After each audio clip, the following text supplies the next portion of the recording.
ठीक है, चलो अब बढ़ते हैं हम सीक्वेंसेस एंड सीरीज पर। सबसे पहली बात करते हैं बेटा, सीक्वेंस की क्या होते हैं, इसको समझते हैं।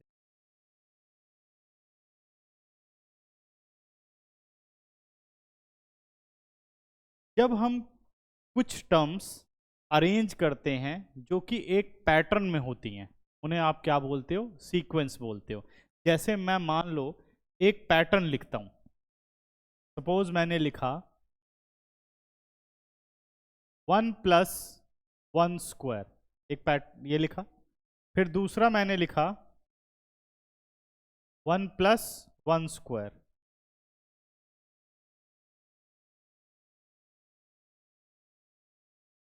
मैंने कर लिया दूसरा।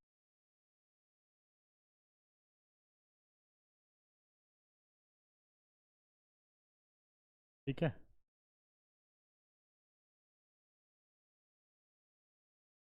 सीक्वेंस की बात कर लेते हैं। ठीक है ना, सीक्वेंस में मैंने क्या बोला कि अगर हम कुछ पैटर्न लिखें, जैसे 1+1², 2+2², 3+3², अप टू सो ऑन, इस तरीके से हम बढ़ना शुरू कर रहे हैं। ठीक है ना, तो हमारे पास कुछ टर्म्स हैं। अगर उन टर्म को आप अरेंज करते हो और उनमें एक कॉमन पैटर्न आता है, तो ऐसी कलेक्शंस को क्या बोलते हैं कि ये सीक्वेंस है। तो जैसे 1+1², 2+2², 3+3²। अच्छा, अगली टर्म इसकी बता सकते हो पैटर्न को पढ़ करके? अगली टर्म क्या होगी? 4+4²। अगली टर्म होगी 4+4²। ऐसे अगर मैं बढ़ता जाऊं और मैं बोलूं कि भाई इसकी 10th टर्म क्या होगी, क्या होगी 10th टर्म? 10+10², क्योंकि आपने जो पैटर्न पकड़ लिया वो पोजीशन से पैटर्न पकड़ लिया। फर्स्ट पोजीशन का मतलब फर्स्ट नेचुरल नंबर और उसके स्क्वायर का टोटल। सेकंड पोजीशन का मतलब सेकंड नेचुरल नंबर और उसके स्क्वायर का टोटल। ऐसे आप बढ़ते चले जा रहे हो। समझ गए? एक और पैटर्न देखते हैं। मान लो हमारे पास है 1×2×3, 2×3×4, 3×4×5। नेक्स्ट टर्म बताइए। 4×5×6। पैटर्न समझ में आ रहा है? अभी भी देखो, फर्स्ट टर्म है तो स्टार्ट विद 1, हम इजी करते हैं अपने पैटर्न को। सेकंड टर्म है स्टार्ट विद 2, थर्ड टर्म है स्टार्ट विद 3, और उसके बाद कंसेक्यूटिवली टर्म को बढ़ाओ और मल्टीप्लाई कर लो। और नेक्स्ट करो तो 4×5×6। अगर अब मैं इसमें पूछूं कि what is it's 99th term, तो आपको यहां से पकड़ना पड़ेगा पैटर्न कि आपने ये देख लिया कि पोजीशन से ही वो चीज बन रही है। तो अगर थर्ड पोजीशन है तो 3 4 5, फोर्थ पोजीशन है तो 4 5 6, यानी 99th पोजीशन है तो 99×100×101। इस तरीके से आप बढ़ते गए। अब अगर मैं पूछ लूं आपसे nth टर्म, तो बताओ बच्चों, nth टर्म n+1 n+2, उससे एक ज्यादा ही तो होता है ना। तो इसलिए nth टर्म क्या बनी? n×n+1×n+2। तो ऐसी जो पैटर्न टर्म होती, जो मर्जी पैटर्न हो, लेकिन उनमें आपस में कोई रिलेशनशिप होना चाहिए उस पैटर्न में। तो जब पैटर्न टर्म को हम कलेक्ट करते हैं तो ऐसी कलेक्शन को क्या बोलते हैं? सीक्वेंस बोलते हैं। ऐसी कलेक्शन को क्या बोलते हैं? सीक्वेंस बोलते हैं। अच्छा, इसमें बेटा इसकी nth टर्म बता सकते हो क्या होगी? कितना हो गया? n+n² हो गया, n+n² हो गया। हम जानते हैं कि ये क्या है, इसको क्या कहते हैं हम? लास्ट टर्म, जनरल टर्म और nth टर्म। क्या बोलते हैं? लास्ट टर्म, जनरल टर्म और nth टर्म। क्लियर हो गया? ठीक है। अब जब ऐसी पैटर्न टर्म का एडिशन आप करते हो, अगर कॉमा लगा के करते हो तो सीक्वेंस है, और अगर आप ऐड कर देते हो तो उसी बात को आप बोलते हो सीरीज। जैसे मान लो मैं अपनी पहली पैटर्न टर्म को लिखूं 1+1² plus 2 plus 2 square plus 3 plus 3 square plus up to so on n plus n square. जब हम इन्हीं टर्म्स को ऐड करते हैं तो इनको क्या बोलते हैं? हम सीरीज बोलते हैं। एडिशन को सीरीज और टर्म को कॉमा से कलेक्ट करके लिख दिया तो सीक्वेंस। क्लियर? नेक्स्ट बेटा, दूसरी वाली को लिखूं तो क्या लिखूंगा? 1 into 2 into 3 plus 2 into 3 into 4 plus 3 into 4 into 5 3 into 4 into 5 plus last में चले गए तो n into n plus 1 multiply with n plus 2। तो क्या सीक्वेंस सीरीज का डिफरेंस समझ में आ गया? ठीक है ना? समझ गए? करेक्ट। तो अब जो पहली एक्सरसाइज है वो इसी सीक्वेंस सीरीज पर टर्म्स निकालने के लिए बनाई गई है, उस पे अब हम काम करते हैं, उसको समझते हैं। ठीक है ना? चलो बढ़ते हैं आगे। नेक्स्ट, अभी ऐड तुम लोग नोट करना साथ में। अब बच्चों पेज नंबर 137 पर आ जाओ। एग्जाम्पल नंबर 1 डिस्कस करेंगे। एग्जाम्पल नंबर 1, और इसमें काफी प्रैक्टिस करनी होती है सीक्वेंस सीरीज में, मुश्किल हो जाते हैं क्वेश्चन इसके, लाइट नहीं लेना इसे। एग्जाम्पल नंबर 1 कह रहा right the first three terms in each of the following sequence defined by the following. Part first, an nth term is equal to 2n plus 5। अब ये सब चीजें तो बेहतर तरीके से जानते होगे, याद है एपी। an n कहाँ लिखा जाता है? सबस्क्रिप्ट में नीचे। तो ये क्या बता रहा है? nth term. कह रहा है पहली 3 टर्म बताओ। पहली 3 टर्म का मतलब क्या हो गया? a1 मुझे निकालना है, a2 निकालना है और a3 निकालना है। यही मतलब हुआ बेटा। n में 1 2 3 डालो, वही पोजीशन टर्म निकलती है। तो a1 कितना आएगा? जल्दी बताओ। 2 इंटू 1 प्लस 5 कितना आ गया? 7। दूसरा 2 इंटू 2 प्लस 5 क्या आ गया? 9। तीसरा 2 इंटू 3 प्लस 5 कितना आ गया बच्चों? 11। कुछ जानी पहचानी सीक्वेंस लग रही है? कौन सी है? एपी। ए की तो हमने पढ़ी है, क्या जाननी पहचानी? जानते एक बंदे को है ना? तो 9 minus 7 2, 11 minus 9 2, next minus previous क्या होता है? Common difference. Common difference same है तो ये एपी थी इसका मतलब। अगला करते हैं। सेकंड पार्ट में क्या बोल रहा है?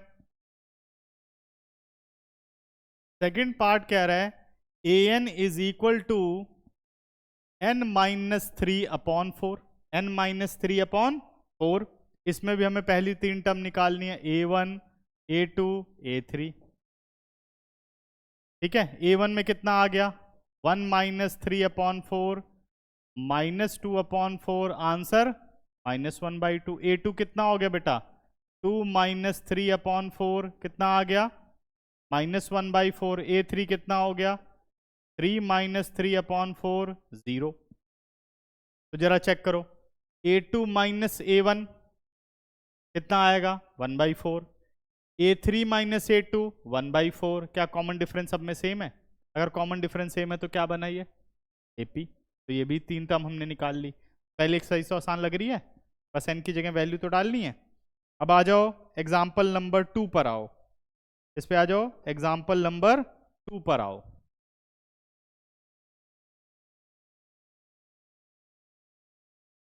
एग्जाम्पल नंबर 2 कहता है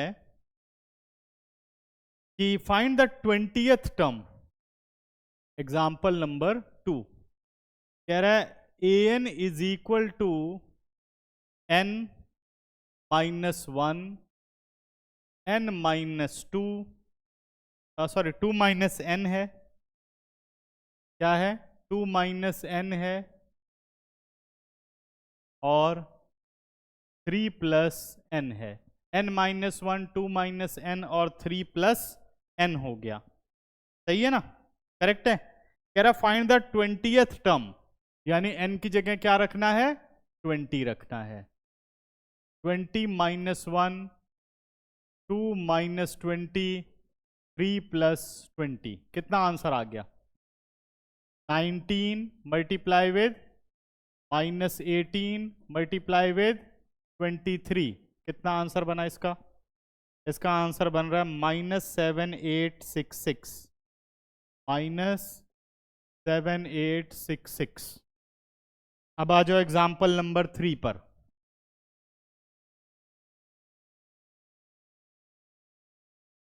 एग्जाम्पल नंबर 3 कहता है कि a1 is equal to 1। First term में क्या दे रखा है? 1। ठीक है, फर्स्ट टर्म क्या दे रखा है? 1। और an is equal to an-1 plus 2 for all n greater than equal to 2। ये बात समझ में आई? a1 फर्स्ट टर्म इसकी फिक्स है कि 1 है। उसके आगे जब आप नंबर ऑफ टर्म पे बात करोगे तो वो कह रहा है कि वो है an-1 plus 2 where n is greater than equal to 2। Find the first 5 term and write the corresponding series. अब लिखना सब बंद करो, थोड़ा ध्यान से इसको समझो, काफी बातें अब तुम लोगों को समझानी है। ठीक है ना? फर्स्ट टर्म मेरे पास है, कितनी टर्म निकालनी है? पहली 5 टर्म निकालनी है। तो a1 तो मेरे पास 1 हो गया, करेक्ट है। अब अगर मुझे a2 निकालना है, जरा ध्यान देना, a2, तो इसका मतलब मुझे ये वाला रिलेशन यूज करना पड़ेगा। ध्यान से देखो, यही रिलेशन यूज करना पड़ेगा ना। ये रिलेशन कहता है a2 is equal to an-1 यानी 2 - 1 प्लस 2। अब a2 - 1 क्या बन गया? a1 plus 2। a1 की वैल्यू पहले मेरे पास है 1 + 2, आंसर कितना आ गया बच्चों? 3। समझ में आया? अच्छा, अब चलो a2 निकालते हैं। a2 तो निकाल लिया, a3 निकालते हैं अब जरा। अगर a3 निकालूं तो ये बन गया a3 - 1 प्लस 2। a3 - 1 बन गया a2 प्लस 2। और a2 की वैल्यू कितनी हुई? a2 की वैल्यू हम निकाल चुके हैं, 3 + 2 5। अब निकालो a3।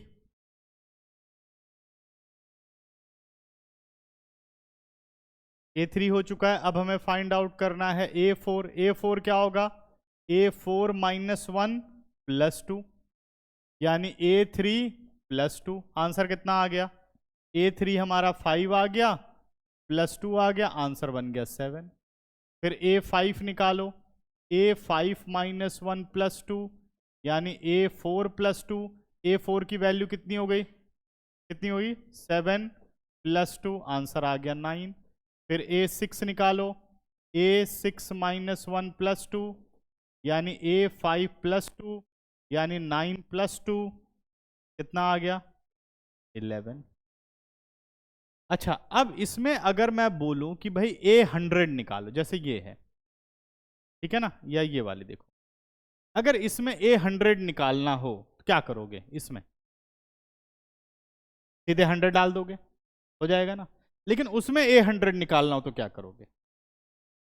ध्यान से देखो, नहीं निकाल सकते डायरेक्ट। अब a99 निकालना तो फिर 98 निकालना पड़ेगा। अब 98 निकाल 97 निकालना पड़ेगा। उसमें आप डायरेक्ट नहीं निकाल सकते, ये समस्या है। समझ गए? तो क्या इन दोनों सीक्वेंसेस में कुछ फर्क मिला? इसने हमें कहा रिजल्टिंग सीरीज लिखो, अभी हमने वो बात नहीं लिखी है, तो सीरीज लिख लेते हैं पहले, फिर आगे इस पे चर्चा करते हैं। अब मुझे लिखनी है सीरीज। रिजल्टिंग सीरीज क्या हो गई बेटा? रिजल्टिंग सीरीज हो गई हमारे पास 1 + 3 + 3 के बाद क्या था? 7 है ना? 5 था। अच्छा हाँ, फिर 5 था, फिर +7 था, फिर 9 था, फिर 11 था। अब सब कहेंगे AP है, हम तो निकाल सकते हैं इसकी 100 टर्म, ठीक है ना। वो तो ये AP बन गई, कोई जरूर नहीं कि ये बनेगी, इसमें तो बन गई, ठीक है ना। तो आपने ये देखा कि ये जो सीक्वेंस है ना, जो अभी आपने सीरीज लिखी, इस सीरीज में और बाकी की सीरीज में जो फर्क है वो ये फर्क है कि बाकी में आप डायरेक्ट कोई भी पोजीशन टर्म निकाल सकते हो, लेकिन इसमें नहीं निकाल सकते। इस तरह की सीरीज को रिलेट करते हैं फिबोनैकी सीरीज। किससे रिलेट करते हैं? फिबोनैकी सीरीज से। अभी उसके बारे में थोड़ा पढ़ेंगे, बहुत ज़्यादा डिटेल नहीं है, लेकिन मैं सोचता हूँ थोड़ा तुम लोगों को पढ़ा देना चाहिए। ठीक है ना, समझ गए? तो अब हम पढ़ते हैं फिबोनैची सीरीज। लियोनार्डो फिबोनैची ये नाम था उसका, ठीक है, समझ गए, जिसने इस सीरीज को नाम दिया। तो इसको हम कहते हैं ये देखो question number 14, the Fibonacci sequence. The Fibonacci sequence, ठीक है, नाम बड़े खतरनाक होते हैं इनके।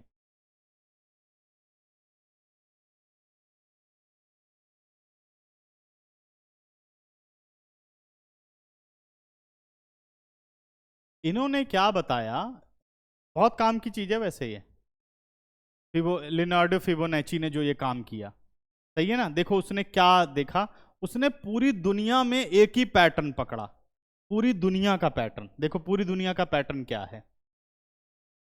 पूरी दुनिया के पैटर्न में उसने ये कहा कि पहला नंबर है हमारे पास 0 और 1। क्या हो गया? 0 और 1। 0 में आपने 1 ऐड किया तो आपको आंसर मिला 1। फिर 1 में 1 ऐड किया, आपको आंसर मिला 2। फिर 2 में 1 ऐड किया, आपको आंसर मिला 3। फिर 3 में 2 ऐड किया, आपको आंसर मिला 5। 5 में 3 ऐड किया, आंसर मिला 8। 8 में 5 ऐड किया, आंसर मिला 13। 13 में 8 ऐड किया, आंसर मिला 21। 21 में 13 ऐड किया, आंसर कितना मिला? 4 और 3, 34। ऐसे करके आप बढ़ते चले जा रहे हो, ठीक है ना। फिर 34 में 21 ऐड किया, कितना आ गया? 5 और 5, 55, ठीक है। 55 में 34 ऐड किया, कितना हो गया? 9 और 8, 89। ऐसे आप बढ़ते गए। इन्हीं को बोलते हैं फिबोनैकी नंबर्स। क्या बोलते हैं? फिबोनैकी नंबर्स। पूरी दुनिया को उसने ये बताया कि जो इंसान का चेहरा होता है, फिबोनैकी ऐसे शुरू होता है, 0 से शुरू होता है और ऐसे ये नंबर घूमते चला जाता है, ऐसे। ये देखो ऐसे, ये देखो। और जैसे फूलों की पंखड़ियां होती हैं, उनमें एक पैटर्न पाया जाएगा, या तो उसमें 3 होंगी, 5 होंगी, 8 होंगी, 13 होंगी, ऐसे। इंसान के चेहरे में भी एक पैटर्न होता है, इसको फिबोनैकी नंबर में डिवाइड किया जा सकता है, ठीक है। और सबसे ज़्यादा जो फिबोनैकी नंबर्स हैं उसका इस्तेमाल शेयर मार्केट में होता है।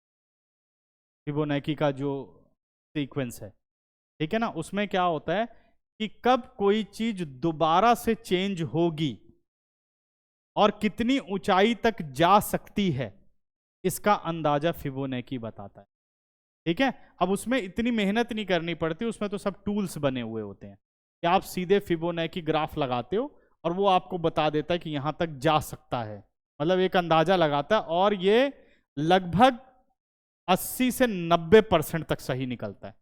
मतलब एक्सपर्ट होना चाहिए बंदा उसमें लगाने के लिए सीक्वेंस, ये नहीं कहीं पर भी लगा दो, वो तो तब सीखोगे जब एक्सपीरियंस आएगा, ठीक है ना। तो फिबोनैकी हर चीज को रिपीट कर, देखो ये वाला है ना, ये मुट्ठी में भी फिबोनैकी सीरीज है, यहां से शुरू हो रहा है, ऐसे घूमता जा रहा है, ये ऐसे देखो। तो ये फिबोनैकी सीक्वेंस बनाएगा।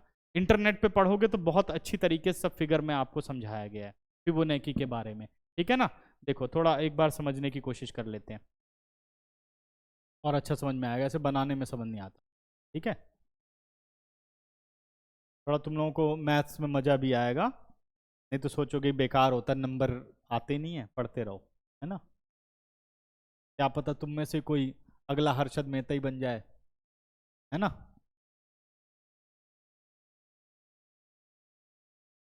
वो नहीं किस, ठीक है। ये देखो ये नंबर चल रहे हैं 0 1 2 3 5 8, हम निकाल चुके हैं। 0 1 2 3 5 8, सही है, आते जा रहे हैं। पहला 0 हुआ, फिर 1 हुआ, फिर 1 हुआ, फिर 2 हुआ, फिर 3 हुआ, फिर 5 हुआ, फिर 8 हुआ, फिर 13 हुआ, और ऐसे आप आगे बढ़ते जाएंगे। ठीक है ना। और देखते हैं, और अच्छी चीज दिखाता हूं तुम्हें।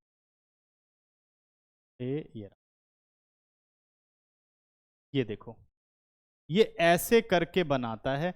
आप दुनिया में कोई भी चीज देख लेना, ऐसे ही गोल पैटर्न में ही उठती है सारी। ये देखो, ठीक है ना। और दिखाते हैं ह्यूमन फेस के बारे, ये देखो फ्लावर के पैटर्न देखो। ठीक है, ये देखो, ये थोड़ा सा सही नहीं आ रहा।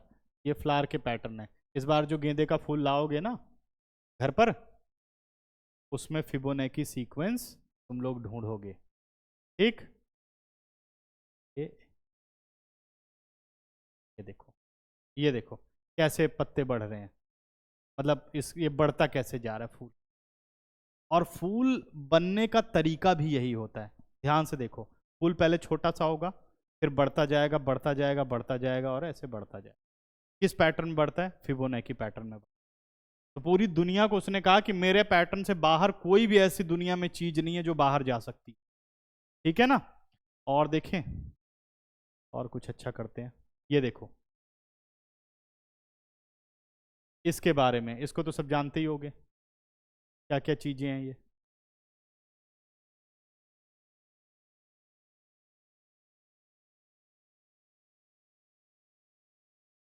ठीक है, ये सब तो देख लिया, सिंपल हो गया ये,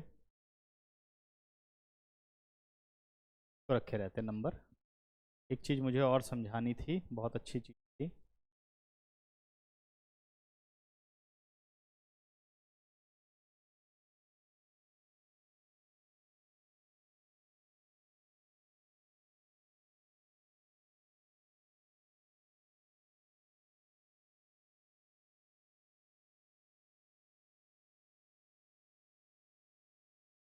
ये देखो, सनफ्लावर में देख सकते हो, गैलेक्सी में देख सकते हो, पिरामिड में देख सकते हो, सी सेल में देख सकते हो। देखो सारे किस पैटर्न को फॉलो कर रहे हैं।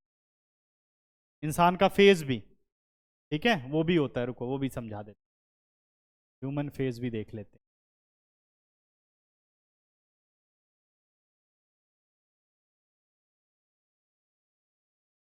अब कुछ लग रहा है मैथ्स इंटरेस्टिंग? अभी भी यही है कि क्या जरूरत थी, क्या इतनी मेहनत कर रहा है?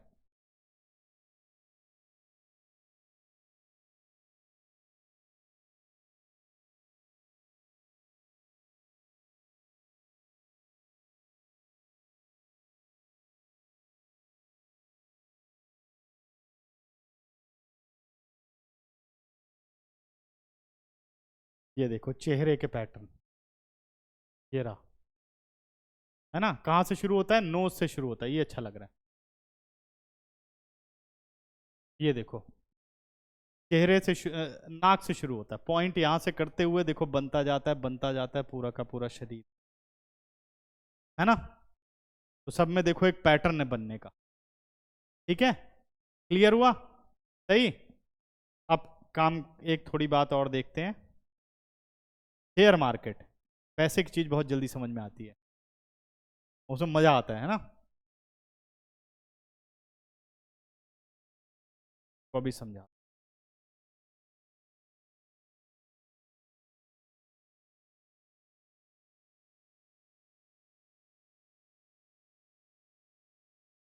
अभी तुम लोगों को एक चीज,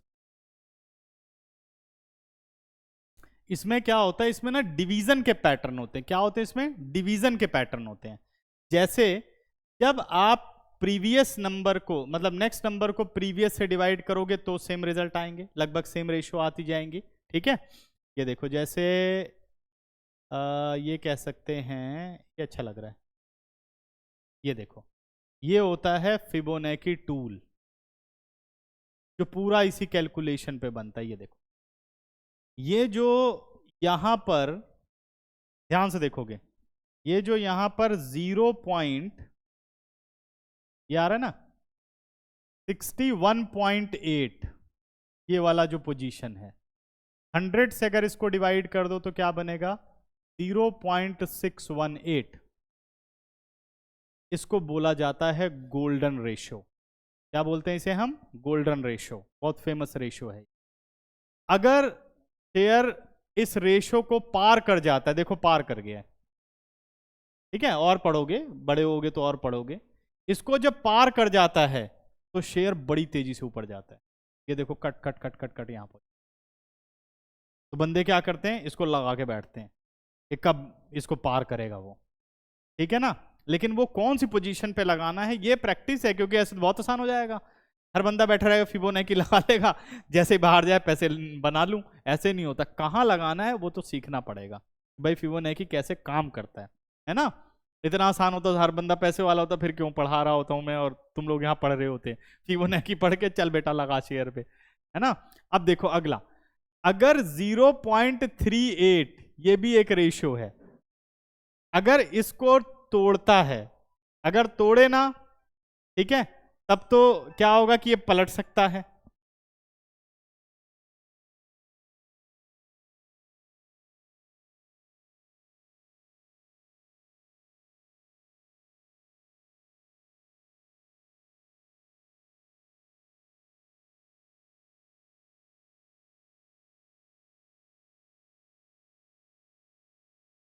सीक्वेंस सीरीज का कुछ फायदा हो रहा है ना, समझ में आया।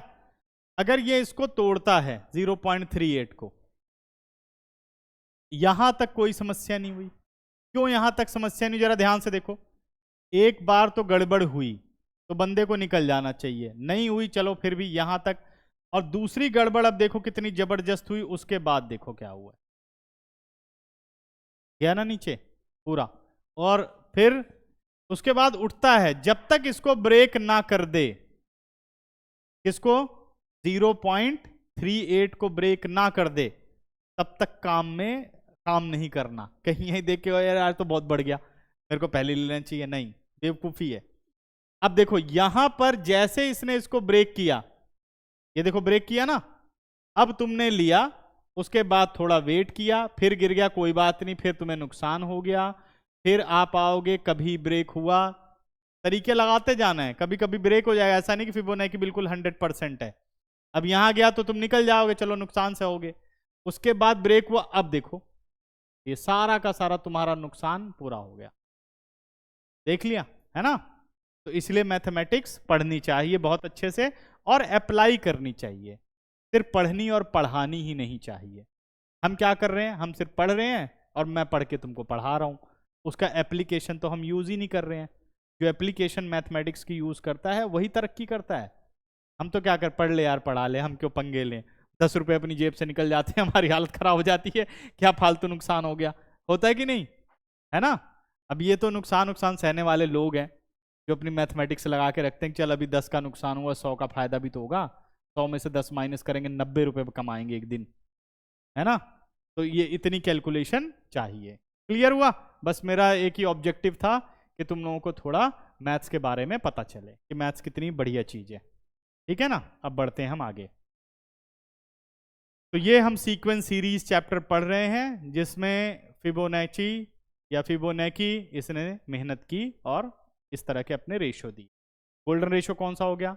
0.618, ये गोल्डन रेशो है। इसको पार किया बहुत ऊपर और 0.38 को तोड़ा तो छोड़ दो उसको, नहीं तो तुम्हें बर्बाद कर देगा। अगर 0.38 पे अटके रह गए, टूटने के बाद भी बैठे रह गए, भगवान को मनाते रहे कि यार बढ़ेगा, कभी तो बढ़ेगा, तो फिर तो इंतजार करो, नुकसान हो गया। लोग ले गए फिबोनाची वाले जिनको दिमाग था, है ना। तो ये पहला हमारा हो गया कंप्लीट, ठीक है ना। के बाद आते हैं बेटा arithmetic mean between two numbers. AP हमने पढ़ा हुआ है, एपी के बारे में थोड़ा सा हम शॉर्टकट में समझ लेते हैं, ठीक है ना। तो अर्थमेटिक मीन, एपी, एपी की जो जनरल सीक्वेंस होती है, एपी की जनरल सीक्वेंस क्या होती है बेटा? A plus D, A plus 2d, A plus 3d up to so on. कुछ बताओ ए क्या होता है और डी कॉमन डिफरेंस, सबको याद है। तो नेक्स्ट टर्म क्या होती है? Previous term plus constant difference या कॉमन डिफरेंस, यही हुआ। तो ए में डी जोड़ा तो ए प्लस डी बना, ए प्लस डी में डी जोड़ा तो ए प्लस टू डी बना, ए प्लस टू डी में डी जोड़ा तो ए प्लस थ्री डी बना। अब आप एक पैटर्न पकड़ो, पैटर्न क्या है कि अगर हम फर्स्ट पोजीशन पर हैं तो डी कितना हो गया 0, सेकंड टर्म पर हैं तो डी कितना हो गया 1, थर्ड टर्म पर हैं तो डी 2 और फोर्थ टर्म पर हैं तो D 3।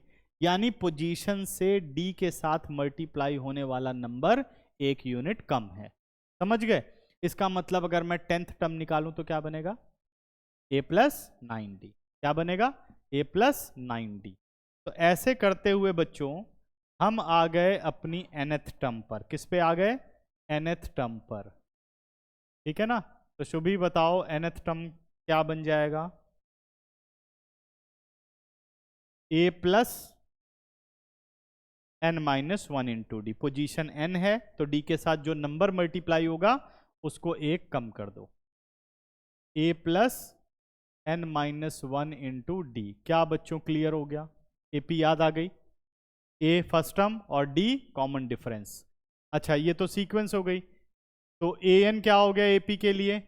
a plus n minus 1 into D. इसे हम क्या कहते हैं? लास्ट टर्म, जनरल टर्म, ठीक है, और nth टर्म। ये सब लिख नहीं रहा हूं, बस ऐसे रिवाइज करवा दे रहा हूं।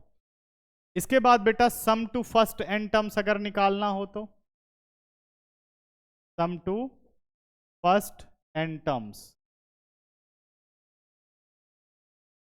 तो हम लिखेंगे AP की series a plus D, a plus 2d up to so on a plus n minus 1 multiply with d, a plus n minus 1 multiply with d। तो ये क्या थी? सीक्वेंस, और ये क्या है? सीरीज। अब इसकी n टर्म्स का टोटल निकालो तो क्या बनेगा? Sn का फॉर्मूला बच्चों n by 2a plus n minus 1 into D. कुछ याद आया? और Sn का कौन सा फॉर्मूला होता है? हाँ जी, a प्लस एल। शाबाश। और Sn का फॉर्मूला होता है n upon two a plus L. L क्या रिप्रेजेंट कर रहा है बच्चों? एल रिप्रेजेंट करती है लास्ट टर्म। ठीक है, where L is equal to a plus n minus 1 into. ठीक है ना? ये तो बात रही AP की। A क्या रिप्रेजेंट करता है? फर्स्ट टर्म, और D क्या रिप्रेजेंट करता है? Common difference. A रिप्रेजेंट करता है फर्स्ट टर्म और D रिप्रेजेंट करता है कॉमन डिफरेंस। ठीक है ना? समझ गए? करेक्ट। और Sn sum of the first n terms, An last term, general term और nth टर्म। ठीक है ना? 5 मिनट दे रहा हूं, पहले इन्हें फटाफट नोट कर डालो।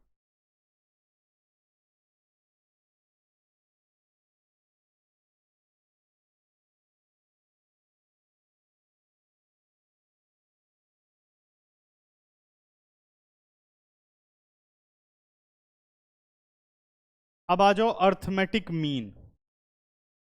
जनरल टर्म वगैरह सब आप लोग निकाल लोगे, निकाल लेते हो। ठीक है ना? अब हमें पढ़ना है अर्थमेटिक मीन। इसमें डिलीट कर दिया गया बट सिलेबस में है। ठीक है,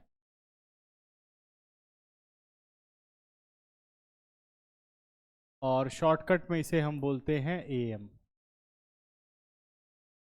ठीक है, अर्थमेटिक मीन दो तरह के हैं बेटा।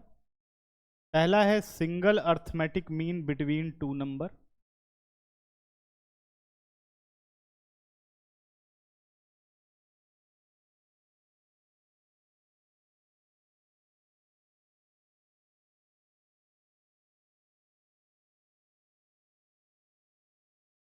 Single arithmetic mean between two numbers. और सेकंड है n arithmetic mean between two numbers. इस पे काफ़ी क्वेश्चन है और पेपर में फाइंड आउट करने को आता है। ठीक है ना? अब ये single arithmetic mean between two number और an arithmetic mean between two number क्या होता है, ठीक है ना। कैसे बोलेगा क्वेश्चन, क्या कहेगा, find a number, find a number, ठीक है ना, इस तरीके से बोलेगा क्वेश्चन, फाइंड अ नंबर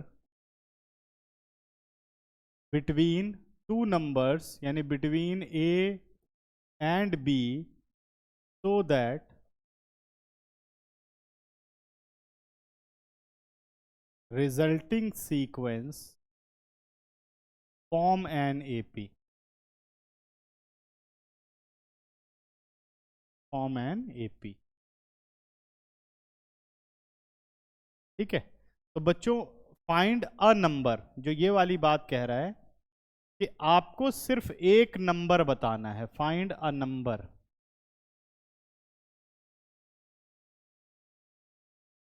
एक नंबर बोल रहा है तो यानी सिंगल अर्थमेटिक मीन, एक सिंगल नंबर चाहिए, ठीक है ना। Find three numbers between two number A and B so that the resulting sequence form an AP, तो यानी एक से ज्यादा है तो n arithmetic mean between two number की बात कर रहा है। अब दोनों की हम पहले डेरिवेशन करेंगे कि मतलब क्या है, ठीक है ना। तो चलो इसका सॉल्यूशन करते हैं और फाइंड आउट करते हैं।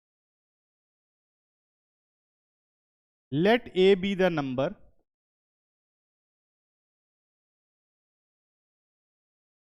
Between A and B. मान लो ये हमने ए एक नंबर ले लिया, ठीक है ना। तो सीक्वेंस कुछ ऐसे बनेगी, ए और बी, ऐसे बनेगी ना। ए और बी के बीच में एक नंबर है, ऐसा लेना है कि जब ये तीन नंबर लिखे जाएं तो ये एक अर्थमेटिक प्रोग्रेशन बना दे। जब ये तीन नंबर लिखे जाए तो क्या बना दे, अर्थमेटिक प्रोग्रेशन बना दे। देखो, because A B are in AP, therefore क्या रिजल्ट बन सकता है, A2 minus A1 is equal टू A3 माइनस A2, बराबर होंगे। कॉमन डिफरेंस निकाल रहा हूं ना, A2 minus A1 common difference, A3 माइनस A2 कॉमन डिफरेंस, तो दोनों बराबर आ गए, तो बराबर रखे जा सकते हैं क्योंकि मैं मान चुका हूं ये AP में वो भी यही बोल रहा है, ठीक है। अब यहां से बेटा A की वैल्यू आपको निकालनी है, ठीक है, जैसे कह रहे हैं। तो हम आ गए, this implies A plus A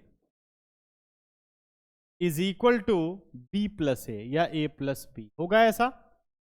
A और A क्या हो गया बेटा, 2A is equal to A plus B, तो A इज इक्वल टू कितना आ गया, A plus B by 2। This implies single arithmetic mean AM between two number is A plus B by 2। ये है single arithmetic mean between two number, ठीक है।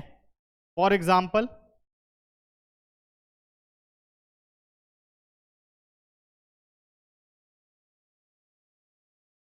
जैसे हमें बोले find a number, find a number between 2 and 3 so that resulting sequence are in AP। हमसे ये बोल दिया कि 2 और 3 के बीच में एक नंबर बताओ जो कि रिजल्टिंग सीक्वेंस AP बना दे, तो हम समझ गए सिंगल अर्थमेटिक मीन की बात कर रहा है। तो सिंगल अर्थमेटिक मीन की बात कर रहा है तो हम क्या करेंगे, मुझे चाहिए इसका मतलब arithmetic mean between two number, तो ये होता है A प्लस B बाई 2, यानी 2 plus 3 by 2, answer is 5 by 2, ठीक है। सॉरी, एक मिनट बेटा, ठीक है। तो आंसर कितना आ गया, arithmetic mean between two number is 5 by 2। Check करना चाहो चेक कर सकते हो। A2 minus A1, 5 by 2 minus 2, 1 by 2 आ रहा है, ठीक है। और 3 माइनस 5 बाई 2 बेटा 1 बाई 2 आ रहा है, समझ में आया। तो सिंगल अर्थमेटिक मीन सबको क्लियर हो गया। इसके बाद आओ n arithmetic mean between two number. अब लिखना मत, ध्यान से समझना, बहुत कुछ पूछने वाला हूं मैं। N arithmetic mean between two number, n arithmetic mean between two numbers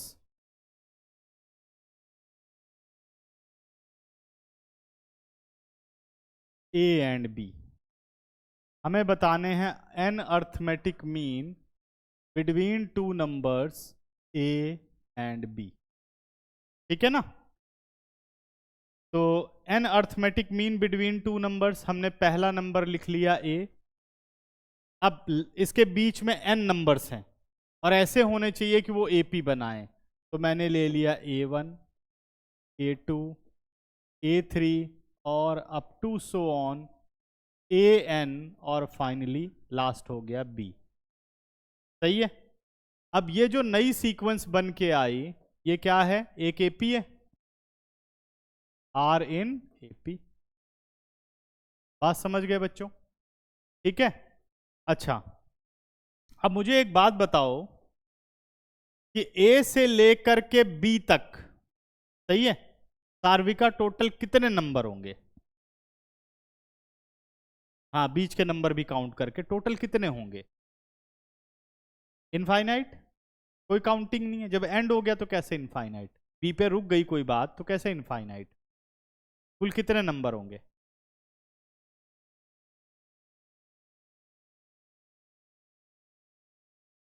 बहुत टाइम लगा दिया। बताओ भाई कविता, कितने होंगे नंबर?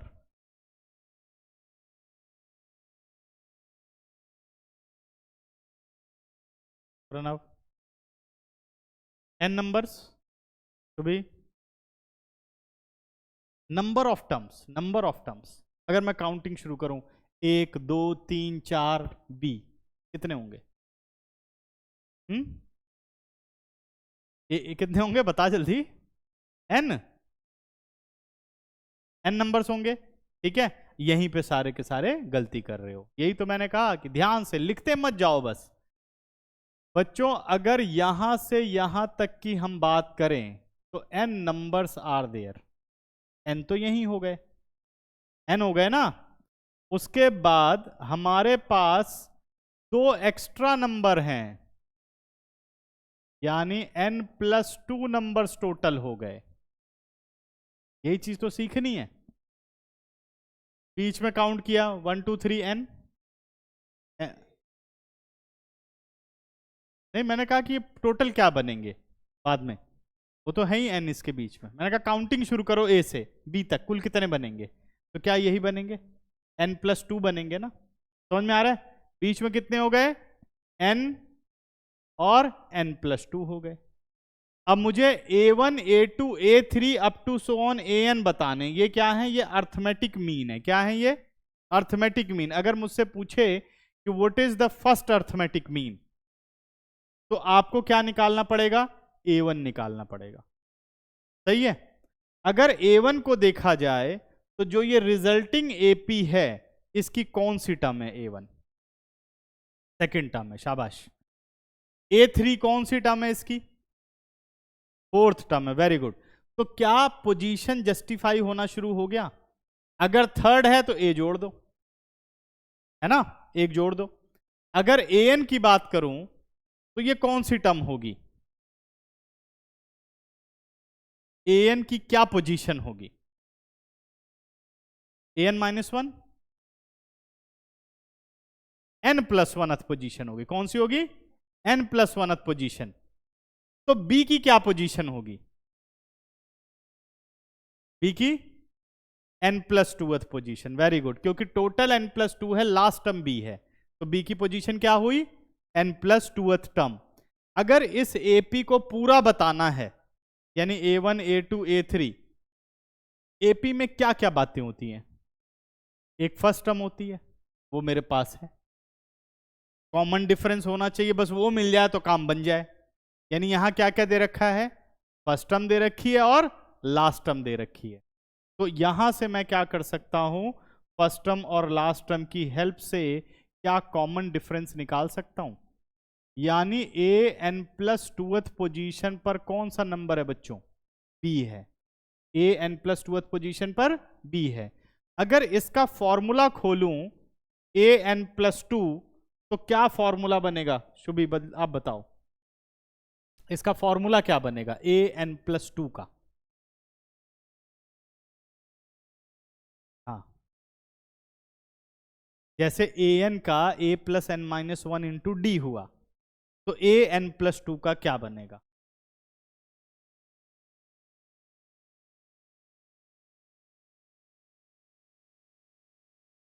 ए प्लस एन प्लस 2 डी।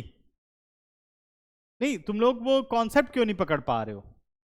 वो समझाया ना, सार्विका बताओ जल्दी। एन प्लस टूथ पोजीशन का नंबर है, अभी यही तो सीख क्या है हम, एन प्लस टूथ पोजीशन का नंबर है। अगर उसका फॉर्मूला लिखना है तो क्या लिखोगे?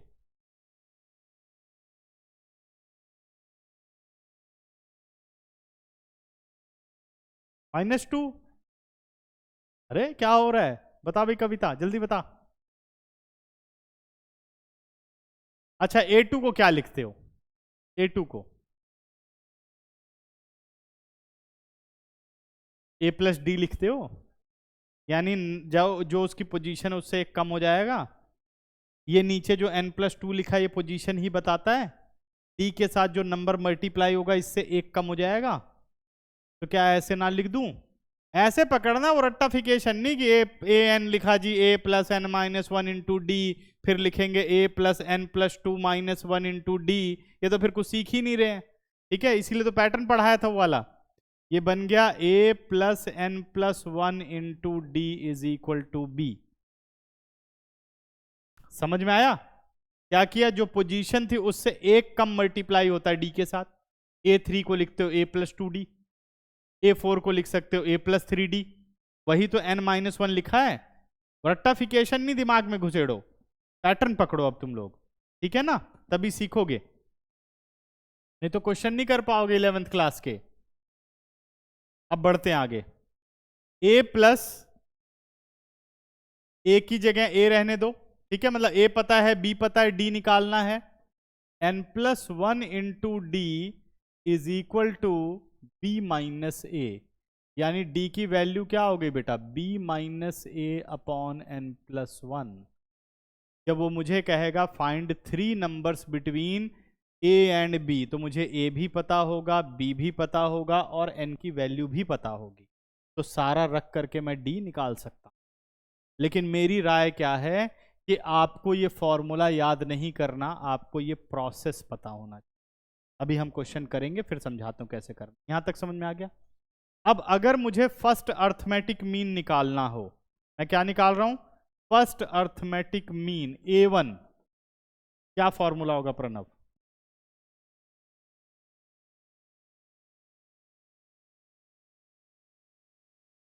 अरे A1 कौन सी टर्म है, दिमाग चला, सेकंड, सेकंड का क्या फॉर्मूला होगा, a प्लस डी होगा। अब a की जगह a रहने दो, d की जगह ये हो गया b minus A upon n plus 1।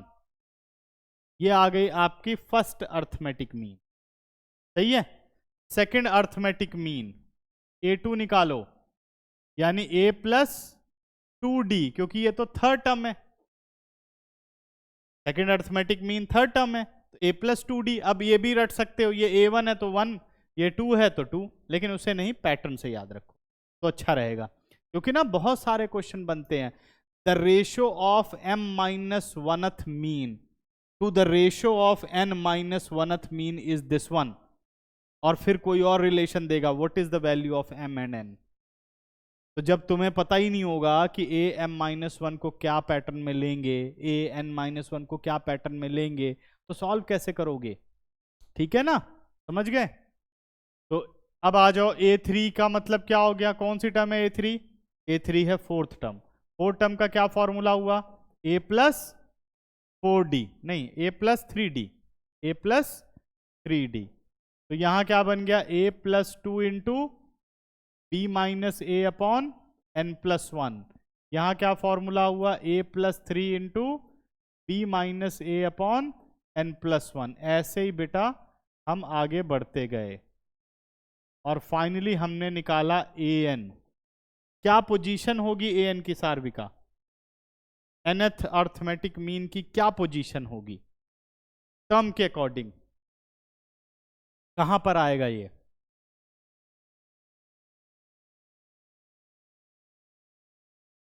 पहले पोजीशन बताओ, कौन सी पोजीशन की टर्म होगी ये? An nth arithmetic mean counting में कौन सी पोजीशन पर आएगा? किससे? बी से पहले, यानी कौन सी पोजीशन हो गई?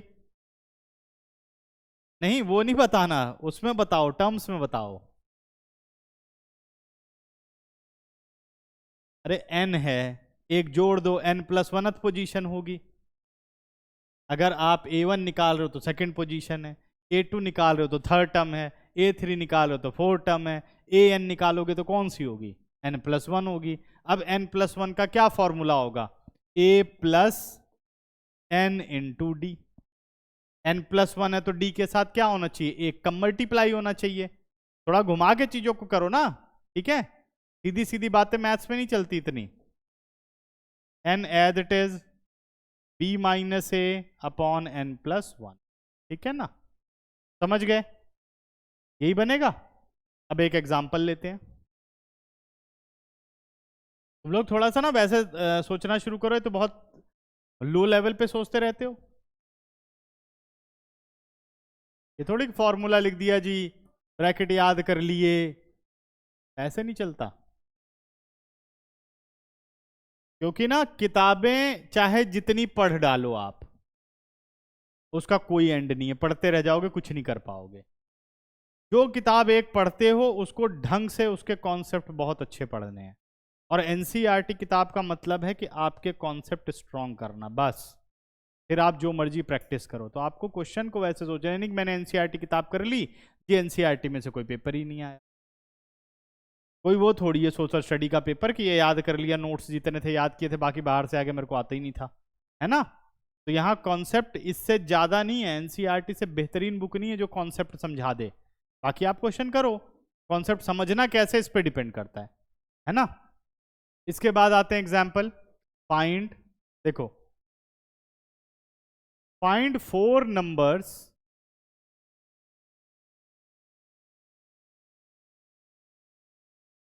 between 2 and 7 so that resulting sequence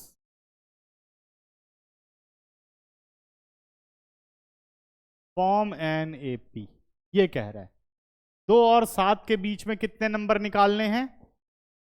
जल्दी बताओ। 4 नंबर निकालने हैं, जिससे कि हमारी रिजल्टिंग सीक्वेंस किस में बन जाए? एपी में बन जाए। तो चलो लेते हैं नंबर। ये हो गया हमारे पास 2, ये हो गया A1, A2, A3, A4 और लास्ट नंबर 7। तो ये किस में है? एपी में है। अब मुझे बताओ इस सीक्वेंस में कुल कितने नंबर हैं? जल्दी बताओ। 6 नंबर है। 4 अब लेने हैं, 2 पहले थे 6। तो इसका मतलब अब मैं अगर यहां से D निकालना चाहूं बेटा, तो A6 कौन सा नंबर है? 7 है। यही तो है ना?